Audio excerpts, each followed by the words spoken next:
warahmatullahi wabarakatuh. Selamat sore, Moms and Dad semua. Bertemu lagi bersama kami, sahabatku dokter anak, di acara Chit Chat. Dan hari ini kita akan berbicara mengenai jadwal imunisasi terbaru loh, Moms and Dads, menurut Ikatan Dokter Anak Indonesia yang baru aja publish. Jadi ini jadwal imunisasi terbaru. Apa saja bedanya? Apa yang baru dan apa yang moms and dads harus ketahui. Dan hari ini kita sudah kedatangan 2 orang narasumber yang sangat kompeten di bidangnya, yaitu Dr. Dwinanda Aidina, spesialis anak, dan Dr. Teti Lubis, spesialis anak. Halo Dr. Dwinanda dan Dr. Teti, apa kabar? Halo, selamat sore. Halo, Baik, sore. terima kasih. Baik-baik. Saya juga nggak sendiri loh, Moms and Dads. Saya juga ditemani oleh teman-teman saya dari sahabatku dokter anak. Ada Dokter Diatri. Halo Dokter Diatri, apa kabar? Hai Dokter Maudi, alhamdulillah sehat-sehat saja. Alhamdulillah. Ada Dokter Retno Palupi. Halo Dokter Retno, apa kabar? Hai, baik-baik, alhamdulillah. Thank you. Dan ada Dokter Jessica Sofian. Halo Dokter Jessica. Halo Dok, halo Dokter Maudi. Dan saya Dr. Maudi Jasin dan kita semua akan memandu acara Chit Chat pada hari ini. Nah, Dokter Dea, tahu nggak sih ada jadwal imunisasi menurut Ikatan Dokter Anak Indonesia terbaru? Iya nih, benar. Jadi ada jadwal yang baru aja keluar, Moms, kurang lebih kalau nggak salah Desember 2020. Mohon ini nanti para pakarnya nanti memberikan masukan. Tetapi kayaknya banyak ya dok ya yang berubah ya. Ini kira-kira moms sama dads di rumah tuh pasti akan tambah bingung deh. Ini harus ngikutin yang mana. Kalau misalkan anaknya sudah lahir dan udah pernah ngikutin jadwal vaksin yang sebelumnya, terus sekarang gimana? Udah banyak segudang pertanyaan buat Dokter Teti dan Dokter Dwinanda. Jadi kita lanjut dulu, kita mulai aja pertanyaan-pertanyaannya ya Dokter Maudi ya. Baik, Dokter Diatri. Nah, sebelum kita masuk ke pertanyaan, saya ingin bertanya nih kepada Dokter Teti Lubis, spesialis anak. Jadi Dokter Teti Lubis ini salah satu pakar di bidang tumbuh kembang dan pediatri sosial anak. Nah, kalau izin boleh saya bertanya kepada Dokter Dwinanda. Dokter Dwinanda, terima kasih ya sudah bergabung. Kami ingin menanyakan ini dok, kenapa yang mendasari perubahan jadwal vaksin 2020 ini, Dok? Terima kasih Dokter Retno. Terima kasih semuanya para host dari sahabatku dokter anak ya atas kesempatan saya untuk membantu memberikan paparan tentang jadwal imunisasi 2020 yang baru ya. Jadi mungkin setelah beberapa waktu program imunisasi ini kan sebenarnya tujuannya untuk benar-benar mengerat penyakit yang dapat dicegah dengan vaksinasi ya. Jadi kita harapkan ke depannya penyakit ini benar-benar tidak ada seperti zaman dahulu tuh. Dulu kan ada penyakit yang namanya cacar cacar monyet lah istilahnya mungkin ya, variola. Nah, dulu itu wabah, namun setelah adanya vaksinasi sekarang kan sudah tidak ada. Nah, tentunya penyakit ini kan akan berkembang ya dari tahun ke tahun. Nah, dan dievaluasi juga bagaimana efektivitasnya, keamanannya, dan apakah berhasil mencegah si penyakit infeksi ini. Karena itu mungkin akhirnya dirubah jadwalnya, mungkin harusnya tiap tahun atau tiap 5 tahun sekali gitu, tergantung kondisi penyakit di negara masing-masing. Nah, misalnya seperti contohnya cacar dulu yang tahun 2017 cuma 1 kali. Nah, sekarang cacar boleh diberikan 2 kali. Tadi mungkin alasannya sudah dipaparkan sebagian. Kalau sekali saja mungkin dapat mencegah penyakit yang berat. Tapi kalau 2 kali dapat mengeradikasi. Oleh karena itu di jadwal yang baru disarankan diberikan 2 kali.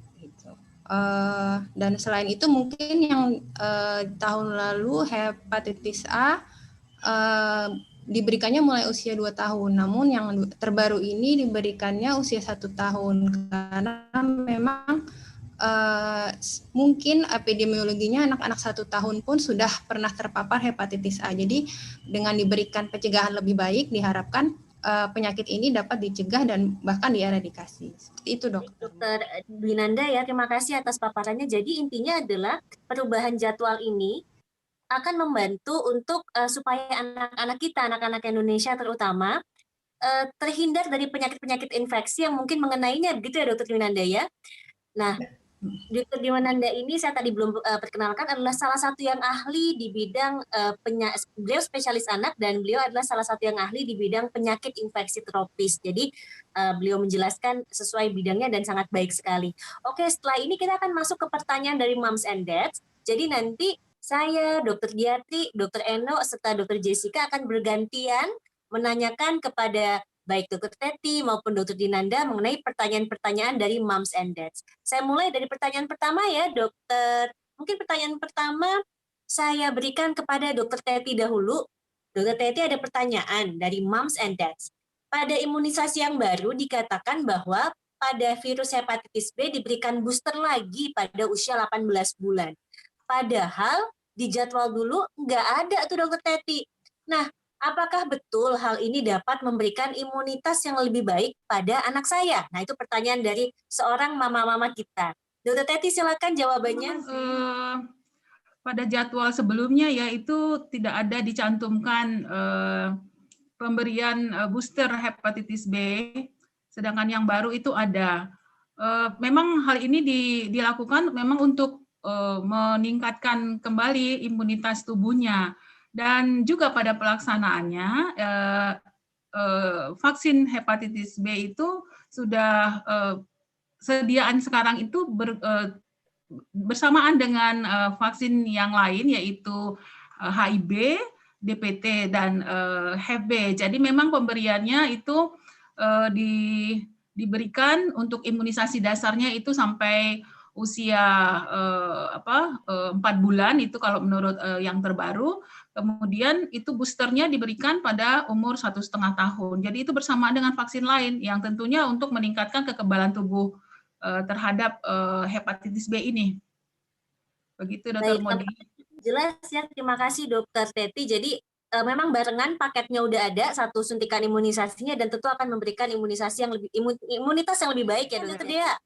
Jadi sebenarnya mungkin sambil ngingetin moms and dads di rumah ya, bahwa kalau misalkan kita kemarin vaksinasi DPT-nya itu menggunakan vaksinasi yang jadi itu moms and dads nggak usah khawatir karena di dalamnya situ sudah ada hepatitis B-nya. Jadi biasanya memang kita dari kemarin sih kita nambahin ekstra tambahan dosis secara tidak sengaja, bukan tidak sengaja sih, tapi karena memang kemasannya itu di dalam situ ada hepatitis B-nya.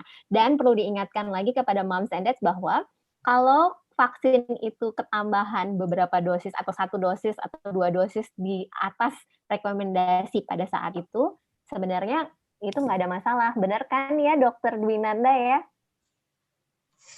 Iya dok, jadi prinsipnya memang tergantung jenis vaksinnya sih, tapi memang untuk hepatitis B ini kan jenis vaksin yang mati ya, atau protein gitu. Jadi dia memang butuh beberapa kali dosis. Nah, dengan beberapa kali dosis itu, kadar antibodi yang dibentuk akan semakin meningkat. Jadi, kalaupun antibodi kita berlebih pun tidak apa-apa, karena pasti nanti suatu saat kadarnya pun akan turun. Jadi, memang harus sesuai jadwal di boosternya, namun apabila berlebih pun tidak apa-apa. Nanti saat dewasa pun kita juga perlu periksa lagi tuh kadar antibodi hepatitis B kita. Bila perlu di booster, seperti itu dok. Yes, terima kasih banyak Dokter Dwinanda. Selanjutnya mungkin ada pertanyaan dari Dokter Jessica kayaknya ya. Dokter Jessica? Iya dok, ada pertanyaan dari Moms and Dads nih dok. Dokter, kalau imunisasi polio tetes yang kedua diberikan kepada bayi yang kurang dari 2 bulan, apakah ada efek sampingnya dok? Mungkin pertanyaannya saya tujukan kepada Dokter Dwinanda mungkin dok. Oh ya, terima kasih dok. Polio tetes sebelum 2 bulan ya? Iya dok. Tadi. Oh iya. Memang jadi polio tetes itu memang jadwalnya itu pada saat lahir, begitu bayi lahir sudah bisa diberikan. Jadi pada usia 0 bulan. Namun polio tetes ini kan salah satu vaksin virus hidup yang dilemahkan. Nah, kadang-kadang ada bagian virusnya yang mungkin dikeluarkan lewat feses. Nah, jadi sarannya diberikan mungkin pada saat bayi pulang dari rumah sakit atau pada saat kunjungan berikutnya, seperti itu. Tidak Baik, apa-apa Dok. sih. Terima kasih. Sebenarnya mungkin moms and dads tuh agak-agak bingung sih. Ini dari polio oral, terus sekarang ada polio suntik, udah gitu kemarin sempat digabungin, terus sekarang ada syarat lagi, ada tambahan lagi nih, harus 2 kali suntik IPV, polio suntik sebelum usia 1 tahun. Boleh nggak sih ada yang ngejelasin, baik terserah Dokter Teti atau Dokter Dwinanda, sebenarnya itu 2 suntikan itu tuh dibarengin juga nggak sih sama 2 polio oralnya itu, atau udah cukup 2 suntik polio suntik? Ini sebenarnya pertanyaan buat saya ya, kayaknya. Soalnya bingung. Jadi 2 polio suntik aja sudah cukup atau tetap harus dibarengin sama polio oral? Ya, sebenarnya memang vaksin polio ini ada 2 macam itu. Yang oral adalah virus polio yang dilemahkan, kemudian yang suntikan itu virus polio yang sudah inaktif ya, yang mati gitu. Keduanya memang efektif untuk menimbulkan imunitas pada tubuh. Di daerah tertentu seperti Yogyakarta memang itu sudah pelaksananya IPV ya, udah semuanya suntik gitu. Nah, jadi kalau di kita pelaksanaannya memang masih sesuai dengan rekomendasi yang sebelumnya, yaitu 4 kali polio oral, yaitu dari mulai lahir, kemudian 2 dan 3, 4, dan IPV-nya itu dibarengi dengan yang oral.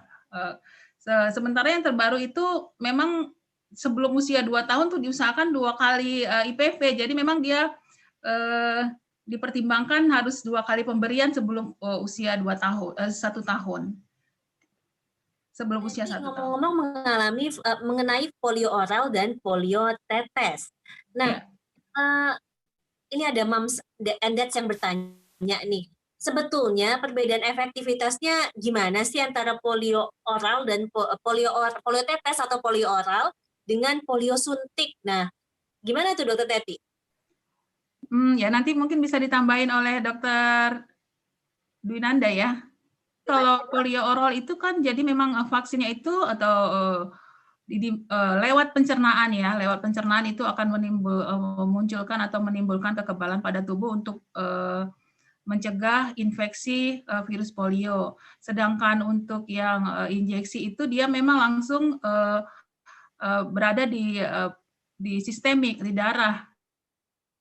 Kekebalannya langsung muncul, tidak melewati pencernaan.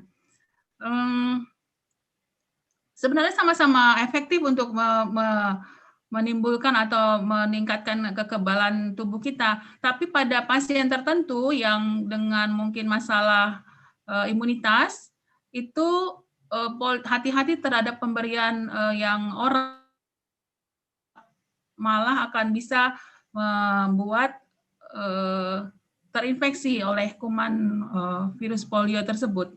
Gitu. Jadi hati-hati pada kasus-kasus tertentu atau pasien tertentu. Mungkin ditambahin Dokter Dwinanda. Iya, jadi memang benar kata Dokter Teti, efektivitasnya sebenarnya sama. Cuma mungkin yang kalau polio oral kan dia hidup, jadi lebih bisa merangsang kekebalan aktif dan bisa lifelong immunity gitu. Kalau yang IPV mungkin dia memang butuh beberapa kali suntikan supaya imunitasnya bisa lebih optimal.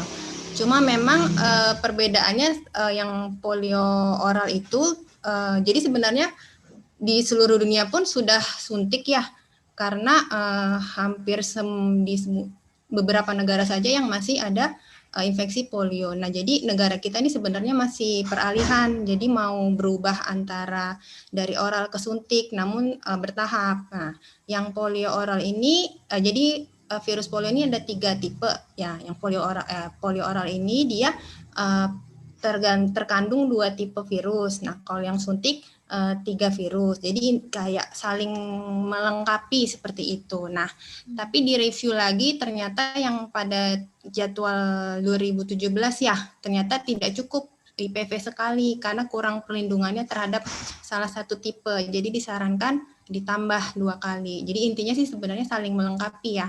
Nah, mungkin kalau benar-benar polio sudah tidak ada di negara kita, mungkin seluruh dunia di seluruh provinsi ya seperti Jogja mungkin sudah bisa beralih ke polio suntik gitu. Tapi memang bertahap.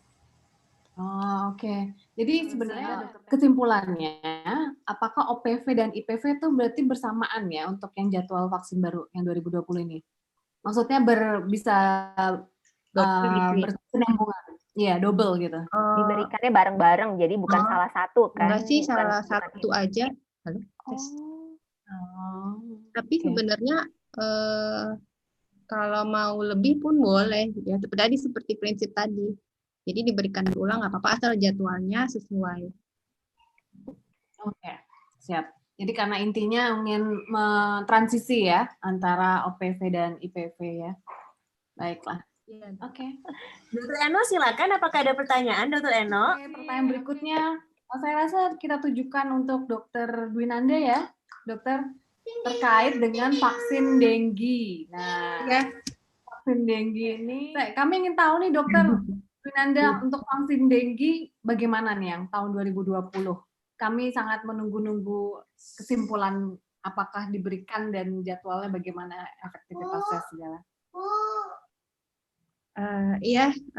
Terima kasih Dok. Jadi memang vaksin dengue ini relatif baru ya, mungkin baru tahun 2017 ya kita mulai ada jadwalnya. Kenapa? Karena ya kita tahu sendiri dengue itu penyakit yang diam-diam menghanyutkan sebenarnya. Mungkin awalnya gejala ringan, tapi ternyata perjalanan penyakitnya bisa sangat berat, bahkan sampai menimbulkan kematian. Nah, memang sebenarnya ini juga dalam masa uji klinis 4, tapi sebenarnya sudah aman gitu, karena sudah melewati fase uji klinis 3. Nah, memang jadwalnya itu kalau berdasarkan penelitiannya hanya efektif untuk anak usia 9 sampai 16 tahun. Tapi meskipun di beberapa negara ya seperti di Brazil gitu ya, dia bisa sampai umur 45 tahun kadang diberikan. Tapi di Indonesia hanya diberi izin sampai umur 16 tahun. Nah, memang dia juga efektivitasnya hanya pada anak yang sudah pernah terkena dengue atau sudah ada bukti infeksi dengue, meskipun mungkin nggak pernah sakit, tapi dia sudah punya ada ketahanan tubuhnya, seperti itu Dok. Nah, kenapa begitu? Karena memang dari penelitiannya itu sendiri memang lebih efektif dan lebih baik diberikan pada yang memang sudah punya imunitas. Kenapa begitu? Karena biasanya jadi dengue sendiri ini ada 4 macam virusnya ya Dok ya. Nah, tiap virus ada yang bisa gejala ringan, ada yang gejala berat. Nah, biasanya kalau pada infeksi, jadi kita bisa 4 kali nih kena dengue. Nah, jadi yang pertama biasanya gejalanya ringan. Nah, kalau meskipun mungkin kadang yang infeksi pertama pun bisa terjadi gejala berat karena tipe dengue-nya yang bikin gejala berat. Nah, kenapa diberikan, kenapa harus ada bukti infeksi itu, karena memang dari penelitian itu sendiri, dan biasanya infeksi kedua itu lebih berat dari yang pertama, makanya diberikan kalau sudah pernah terkena infeksi dengue seperti itu. And that's di rumah tuh kan kemarin kan udah banyak nih yang udah happy ada vaksin dengue pada saat keluar di tahun 2017, terus kemudian dokter anaknya bilang, sekarang udah di stop dulu Bu gitu. Nah, boleh nggak Dokter Dwinanda dijelasin saat itu kenapa waktu itu dibilang stop dulu, terus kemudian sekarang sudah diperbolehkan lagi, tetapi apakah selain jadwalnya yang berubah atau syaratnya yang berubah, apakah sudah cukup aman untuk diberikan kepada anak-anak sekarang? Oh ya, jadi sebenarnya waktu itu sempat ditarik karena ada kejadian, tapi di negara lain ya, di Filipina kalau nggak salah ya, mungkin setelah infeksi dengue menimbulkan gejala berat atau kematian gitu kalau tidak salah. Tapi ternyata setelah dievaluasi tidak berhubungan dengan vaksinnya seperti itu. Dan pada penelitian sebelumnya pun sebenarnya tidak ada gejala berat atau kematian pada saat penelitiannya. Jadi dianggap mungkin itu disebabkan hal yang lain. Dan kalaupun aman ya kalau udah lewat uji klinis 3 pasti uji klinis 2 pun gitu harusnya sudah aman gitu. Jadi tapi kalau bisa tetap kalau orang tuanya bersedia dicek dulu apakah sudah pernah terinfeksi dengue atau tidak. Tapi lebih baik sih divaksin ya dok ya, karena gejala kedua ketiganya bisa lebih berat dibanding gejala yang pertama. Apalagi Indonesia sangat endemis dengue. Sepanjang tahun mungkin pasti ada yang sakit dengue atau demam berdarah. Yes, ditambah sekarang lagi musim hujan ya Dokter Dwinanda ya. Ditambah ada yang mirip COVID lagi. Dwinanda, saya mau nanya, Dokter Dwinanda jelaskin ya, kalau ada bukti infeksi dengue sebelumnya, misalnya pernah sakit dengue atau pemeriksaan darah yang menunjukkan ada antibodi terhadap dengue. Kalau misalnya nih ibunya bilang, aduh dok, saya kayaknya enggak deh ngambil darah, misalnya nggak mau gitu. Tapi anak saya nggak pernah sakit dengue sih sebelumnya gitu. Nah kalau begitu gimana nih? Mungkin Dokter Teti nih, saya mau nanya, divaksin nggak ya? Sesuai dengan rekomendasi IDAI sih, ya sebaiknya divaksin ya supaya mencegah tadi seperti Dokter Dwinanda sebutkan, mencegah kejadian dengue, demam berdarah yang berat.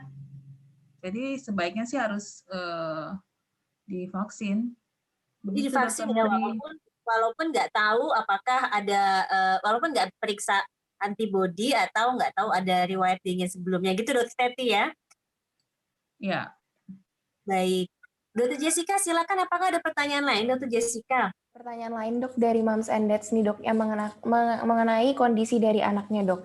Jadi katanya anaknya itu lahir pada tahun 2020 dok. Jadi apakah langsung mengikuti jadwal imunisasi IDAI yang sekarang atau bagaimana dok?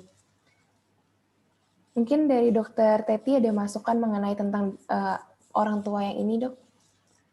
Oh ya, memang imunisasi itu kan haknya anak ya, jadi sebaiknya seharusnya selengkap mungkin diberikan. Nah, karena jadwal imunisasi terbaru sudah ada, sebaiknya sih yang lebih update, lebih baru, rekomendasinya itu yang langsung digunakan. Jadi anak tersebut, bayi tersebut bisa mengacu kepada rekomendasi vaksinasi dari IDAI yang terbaru saja, karena dia lebih lengkap, lebih baru ininya ya, berdasarkan pertimbangan dan penelitiannya. Baik, dok. Ya. Nah, itu kan kalau misalnya anaknya lahir tahun 2020 ya, Dokter Teti ya. Ya. Kalau anaknya nih nanggung nih, jadi lahirnya tahun 2018 atau sebelumnya, pokoknya yang 2019, maaf, 2019 yang ini deh, yang waktu itu belum dipublish nih jadwal imunisasi, atau 2020 awal yang belum dipublish jadwal imunisasi. Jadi dia masih ngikutin jadwal imunisasi 2017 gitu ya, Dokter Teti. Iya. Ternyata Desember 2020 dipublish. Nah, bahkan sekarang kita sudah mulai menggaungkan, pakai loh daftar jadwal imunisasi terbaru tahun 2020. Mamsnya kan bingung nih, Dokter Teti, ikutin yang 2017 dilanjutin aja, atau semuanya kita sekarang harus ganti ke 2020, Dokter Teti. Nah, gimana Dokter Teti buat Moms and Dads? Oh ya, ya memang itu jadi bagi kita agak ini ya, membingungkan atau mau pakai yang mana. Tapi sebenarnya nanti ini kita menyesuaikan aja dengan jadwal terbaru. Jadi sebenarnya ini kan sudah ada memang waktu-waktu yang terbaik ataupun optimal untuk mendapatkan vaksin ini. Tapi ada juga waktu-waktu setelahnya yang dikatakan sebagai waktu imunisasi kejar. Jadi nanti dia akan menyesuaikan dengan jadwal yang sudah didapat oleh bayi tersebut atau anak tersebut. Nanti yang mana yang belum lengkap bisa dilengkapi, disesuaikan dengan dosis awal yang sudah diterima, kedua, ketiga, dan booster, itu nanti menyesuaikan aja. Jadi sebenarnya sih sudah ada bulan-bulan ke depannya itu yang merupakan bulan-bulan catch up ataupun melengkapi atau mengejar imunisasi sesuai dengan jadwalnya. Jadi artinya moms and dad tidak perlu bingung, nanti dokter anak terutama itu bisa melihat disesuaikan dengan tabel imunisasi yang lama dengan yang baru, mana yang belum lengkap akan dilengkapi gitu. Ya, Baik, jadi moms and dads tuh harus ngecek lagi nih yang tadinya dipikir udah selesai, harus dicek lagi, dibuka lagi jadwal imunisasi yang baru, terus kita dilihat lagi apakah semuanya itu udah dikasihin apa belum. Kalau ternyata belum, berarti kita masih ada PR, ada hutang buat anak-anak kita ya. Betul. Selanjutnya, pertanyaan lain dokter ya. Sebenarnya saya tuh banyak sekali pertanyaan soal imunisasi nih. Jadi kalau masalah ini di luar dari jadwal imunisasi boleh nggak ya pertanyaannya ya? Boleh ya. Untuk imunisasi kan sekarang lagi happening nih, imunisasi COVID nih. Kapan sih anak-anak bisa dikasihin imunisasi COVID, Dok? Dalam waktu dekat ini bisa nggak sih kira-kira dokter? Mungkin dokter Dwi Nanda nih bisa menjelaskan. Ahli Terima kasih dok, nggak ahli juga sih, kan penyakitnya masih baru ya. Jadi memang karena penyakitnya baru, vaksinnya pun juga baru ya dikembangkan, dan memang untuk beberapa perusahaan memang sudah banyak yang mengembangkan juga vaksinnya, namun masih dalam, mungkin ada yang tahap 1, tahap 2, nah tahap 3 mungkin baru beberapa seperti yang sekarang. Nah, yang tahap 3 ini memang untuk anak belum diberikan. Kenapa? Karena mungkin dilihat dari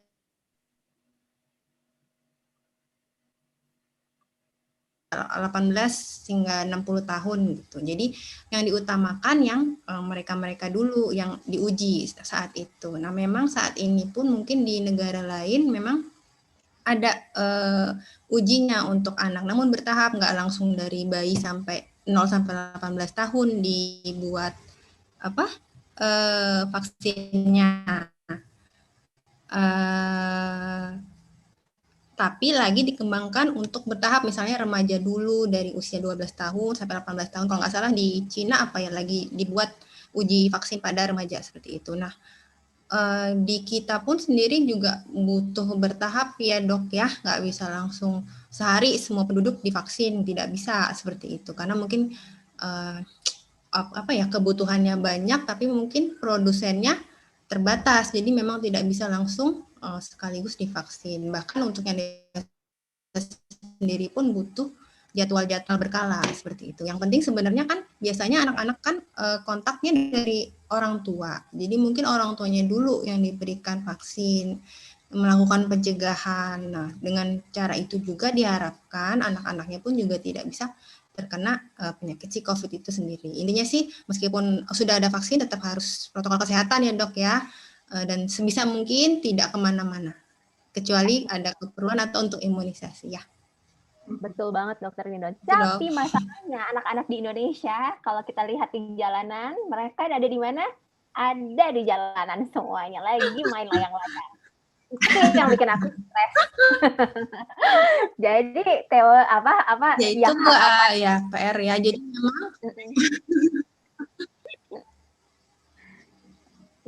jadi memang masih perlu diingatkan ya, habis vaksin bukan berarti kita langsung bebas melupakan protokol kesehatan gitu ya dokter Dea, dokter Jessica ya. Jadi tetap habis vaksin, tetap harus rajin cuci tangan. Videonya lihat di Sahabatku Dokter Anak. Tetap harus rajin pakai masker seperti dokter Teti. Tetap harus jaga jarak. Mungkin nggak perlu pergi keluar rumah kalau misalnya tidak perlu. Begitu ya dokter Dea, dokter Jessica, dokter Eno, begitu ya dokter Eno? Ada sih sebenarnya banyak banget ya, tapi apakah nggak apa-apa deh kita nanya. Saya sebenarnya penasaran banget sama virus influenza nih, temennya COVID nih. Nah, virus influenza itu kan vaksin influenza itu ya yang baru itu kan diberikan pada anak usia yang lebih besar ya. Nah, ada yang besar dan di atas 9 tahun dan ada yang di bawah 9 tahun ya, Dok. Nah, itu sebenarnya kenapa sih berbeda dosisnya? Pada anak yang kurang 9 tahun diberikan 2 dosis, sedangkan pada anak yang lebih dari 9 tahun hanya diberikan 1 dosis. Nah, itu ada perbedaannya kenapa? Mungkin Dokter Teti atau Dokter Dwinanda, monggo silakan yang mau menjawab. Iya, kalau menurut saya karena influenza ini berdasarkan kejadiannya itu pada usia di bawah 9 tahun itu lebih mungkin terjadi ya, maksudnya lebih banyak gitu, sehingga dia diberikan 2 kali tadi ya, 2 kali ya, yang influenza di bawah 9 tahun ya. Nah, sedangkan yang di atas 9 tahun itu sekali. Ya, mungkin ditambahin Dokter Dindon. Iya dok, iya benar dok. Memang sesuai angka kejadiannya ya, memang balita tuh paling sering kena influenza dan biasanya berat ya dok ya. Nah, kenapa di bawah 8 tahun diberikan 2 kali? Jadi mungkin karena dilihat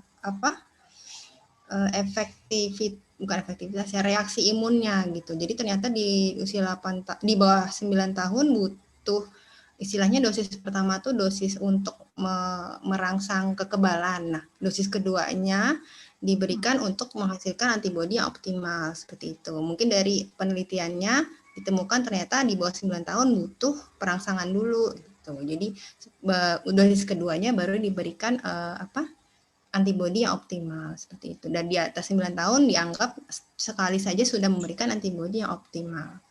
Jadi kenapa dibedakan dosisnya? Dosis 2 kali. Mungkin begitu dok ya. Baik, terima kasih. Itu silakan Dokter Dea. enggak, lanjutkan Dokter Maudi. Aku mau nanya Dokter Jessica, ada pertanyaan lanjutan nggak? Berarti mungkin dari 2 dosis dan 1 dosisnya itu berarti karena adanya kejadian dari angka yang kurang dari 9 tahun itu lebih banyak dibandingkan dari yang di atas 9 tahun ya dok ya? Salah satunya itu, sama imunitas. Baik dok. Kemudian ada yang bertanya nih dok, Moms and Dads, memberikan pertanyaan dok. Jadi terkait dari vaksin yang influenza HIB ini dok, jadi untuk pencegahan dari penyakit meningitis dok.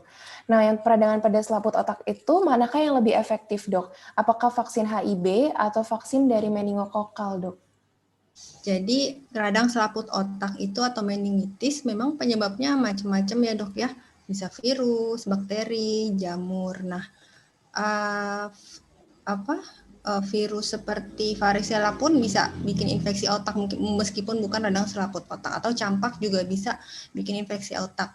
Jadi memang beberapa kuman pun bisa bikin radang selaput otak. Namun yang bisa bikin radang infeksi meningitis ya, yang berat itu salah satunya memang HIB, meningokok dan pneumococcus salah satunya. Nah, untuk HIB dan pneumococcus sebenarnya semuanya efektif, tapi pencegahnya memang khusus untuk HIB, pneumococcus untuk pneumococcus itu. Nah, untuk kalau yang meningococcus itu memang disarankan untuk yang di daerah endemis, seperti misalnya kalau kita mau ke daerah Timur Tengah atau mau umroh gitu atau mau haji gitu. Karena di sana kan endemis penyakit meningokok. Jadi disarankan untuk vaksin pencegahan seperti itu. Dan karena sudah diberikan jadwal berarti memang sudah efektif dan imunogen sudah bisa membentuk imun. Jadi makanya disarankan diberikan jadwal seperti itu. Maksudnya nggak sebaiknya sih tidak pilih-pilih ya, karena memang etiologi penyebabnya kan beda-beda ya. Jadi kalau ditanya yang mana lebih bagus, dua-duanya bagus, tapi untuk spesifik seperti itu. Baik dok. Dokter Teti ada tambahan? Iya betul. Jadi sesuai dengan nama vaksinnya itu berarti vaksin itu mencegah untuk kuman tertentu gitu. Jadi masing-masing vaksin itu untuk sesuai dengan kuman yang harus dicegah infeksinya terhadap seorang anak gitu. Ya. Baik, jelas banget ya Dokter Dwinanda dan Dokter Teti. Jadi masing-masing spesifik, jadi tidak ada yang lebih baik, tapi masing-masing melindungi terhadap kuman-kuman spesifik yang dapat menyebabkan berbagai penyakit gitu ya. Misalnya radang selaput otak bisa meningokok, bisa HIV, bisa pneumokok tadi. Jadi masing-masing ada vaksinnya begitu ya. Nah, Dokter Teti dan Dokter Dwinanda, ada pertanyaan terakhir dari Moms and Dads. Sebetulnya banyak nih yang penasaran mengenai vaksin JE, Japanese Encephalitis. Nah, kalau dulu kan untuk daerah, memang kan untuk daerah endemis ya, Dokter Teti, Dokter Dwinanda, dan sekarang kayaknya kalau tadi saya nggak salah usianya dimajukan ya, Dokter Teti ya? Iya, sebentar. Nah, iya, jadi umur 9 bulan. Sebelumnya kan mulai 12 bulan ya. Jadi bayi-bayi 9 bulan itu sudah direkomendasikan diberi ketika akan pergi khususnya ataupun berada di daerah endemis seperti kalau di Indonesia kayak di Bali gitu, daerah-daerah turis. Nah, saya baru mau nanya itu tuh Dokter Teti. Japanese Encephalitis yang sekarang kita anjurannya dari 9 bulan, untuk daerah-daerah endemis itu yang mana aja sih? Karena kita tahunya kan dulu Bali, tapi sebetulnya mana aja ya Dokter Teti, Dokter Dwinanda? Apakah Jakarta termasuk daerah endemis? Dok, memang daerah Bali atau daerah timur sih kebanyakan ya, NTT, NTB seperti itu Dok, atau Sulawesi gitu ya. Tapi ternyata mungkin akhir-akhir ini di Jakarta atau di Ring Road di Jabodetabek lah istilahnya ya, ada ditemukan kasus Japanese Encephalitis. Jadi yang untuk penduduk Jakarta pun sebenarnya disarankan untuk vaksin juga gitu. Dan salah satu alasan lain mungkin karena anak-anak Jakarta sering berlibur ke Bali ya. Jadi mungkin ada baiknya diberikan pencegahan seperti itu dong. Nah, kalau misalnya nih Moms and Dads nanya, saya kan tinggal di Jogja, tempatnya Dokter Eno nih, Dokter Retno. Itu kan nggak termasuk ya berarti endemis Japanese Encephalitis. Perlu nggak sih divaksin kalau begitu? Apa nggak usah ya? Terus dia bilang, saya nggak suka tuh jalan-jalan ke Bali, saya sukanya mah jalan-jalan di Jogja aja gitu misalnya. Gimana Dokter Dwinanda? Gimana ya dok? Sebenarnya mencegah kan lebih baik ya daripada mengobati. Memang meskipun saat ini mungkin Jogja belum endemis, tapi kita tahu ada namanya traveler disease gitu. Jadi penyakit yang menular karena orangnya jalan-jalan. Nah, ini kan salah satunya disebabkan oleh gigitan nyamuk ya. Gitu. Nah, jadi mungkin nggak ada salahnya juga kalau memang ada dana atau biaya diberikan vaksinnya.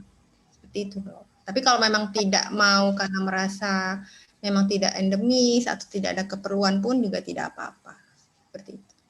Nah, tapi kalau misalnya kita lihat di jadwal imunisasi ya, Ikatan Dokter Anak Indonesia, itu adalah jadwal-jadwal yang memang sudah dibuat berdasarkan kepentingan dalam melindungi penyakit infeksi terhadap anak. Jadi kalau memang bisa dilakukan, sebaiknya dilakukan. Begitu ya Dokter Teti, Dokter Dwinanda ya? Ya, betul sekali.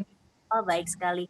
Nah, sekarang saya mau nanya kepada rekan-rekan saya, Dokter Diati, Dokter Retno, Dokter Jessica, apa ya pertanyaan Moms and Dads yang masih belum kita tanyakan? Kayaknya semuanya udah oke deh itu. Perlu diingatkan tadi kan ya, anak-anak zaman sekarang tuh mungkin nggak jalan-jalan ke Bali aja. Anak-anak zaman sekarang jalan-jalannya ke luar negeri juga ya dokter ya. Di mana itu juga areanya si JE itu. Ya dok, tadi kelewatan. Sekarang nggak. Ya gitu. Jadi kayak nggak jalan-jalan juga dok.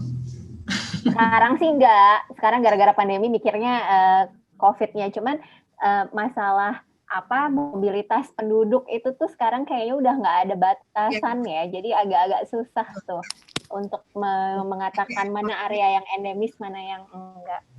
Oke. Saya ada cabang travel medicine sekarang. I see. Jadi misalnya kita mau sekolah nih keluar, nah penyakit apa sih yang endemis kalau bisa divaksin dari sini gitu. Kita vaksin dulu. Tadi kan seperti haji, umroh juga seperti itu, Dok. Dan mereka pun dari luar negeri juga, misalnya mau ke sini biasanya divaksin BCG dulu. Iya, betul dokter. Dokter, satu hal tadi dokter mengatakan tentang haji sama umroh, ada satu pertanyaan lagi, boleh nggak ya?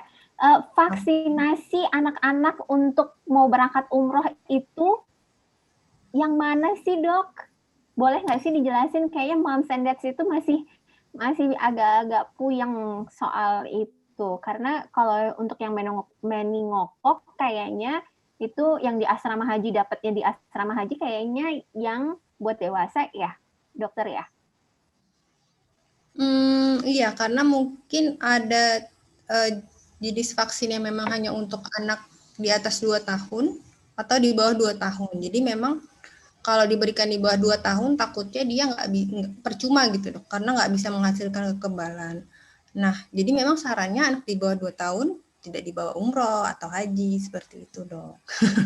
Namun penyakit lain cuma nggak bisa ya sekarang, kayak bayi aja udah dibawa.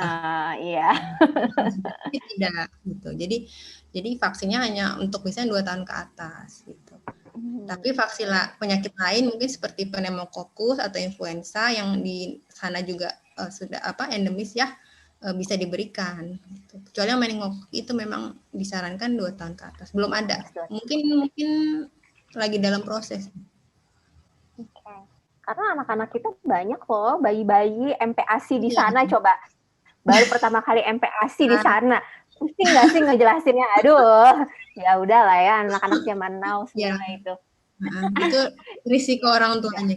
Kita jelaskan, kalau orang tuanya tidak menjalankan ya sudah, tanggung jawab orang tuanya ya. Yes, betul sekali. Oke, kalau dari saya sih sudah cukup nih Dokter Maudi nih. Udah banyak yang dibahas. Dr. Eno, Dr. Jessica, apakah sudah semua pertanyaannya? Udah semua dok, dijawab dengan baik, dan tadi juga udah banyak banget dan lengkap banget hari ini.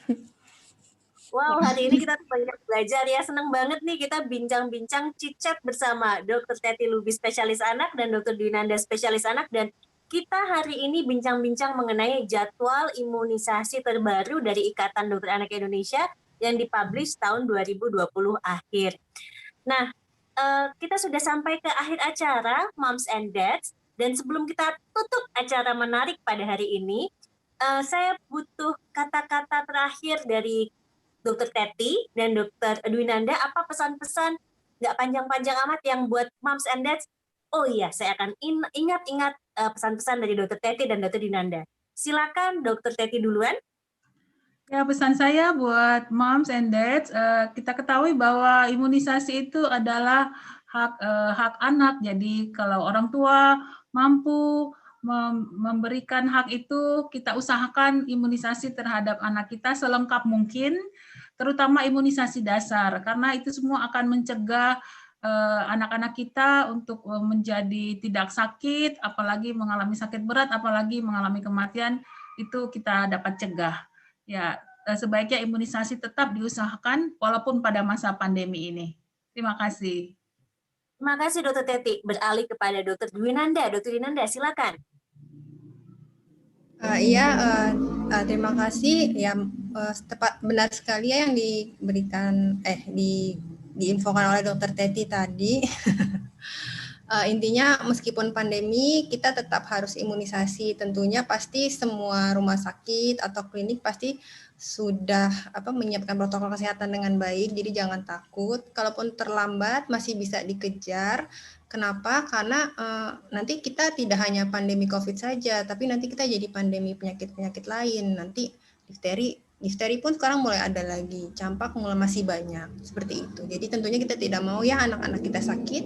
Kalau anak-anak kita sakit, tentu orang tuanya pun bisa ikut stres dan mungkin nanti akan sakit juga, akan tidak bisa jadi produktif seperti itu ya. Jadi tetap usahakan, karena anak-anak sendiri itu kan juga sebagai generasi penerus bangsa ya. Jadi memang kayak aset bangsa gitu. Dan mencegah itu tadi lebih baik daripada mengobati, dan biayanya pun lebih efektif dibandingkan lebih cost efektif dibandingkan kalau dia terkena sakit. Seperti itu, Dok. Terima kasih Dokter Dwinanda. Nah, Moms and Dads, sudah berarti acara kita berakhir pada hari ini. Kami dari Sahabatku Dokter Anak, Dokter Diatri, Dokter Retno Palupi, Dokter Jessica Osofian, dan saya Dokter Madeline Jasin mengucapkan terima kasih sudah bersama kami dalam acara Chit Chat Sahabatku Dokter Anak mengenai jadwal imunisasi terbaru menurut Ikatan Dokter Anak Indonesia. Jangan lupa lengkapi jadwal imunisasi dan selalu jaga kesehatan. Moms and Dad semua sehat selalu. Sampai jumpa minggu depan. Dadah.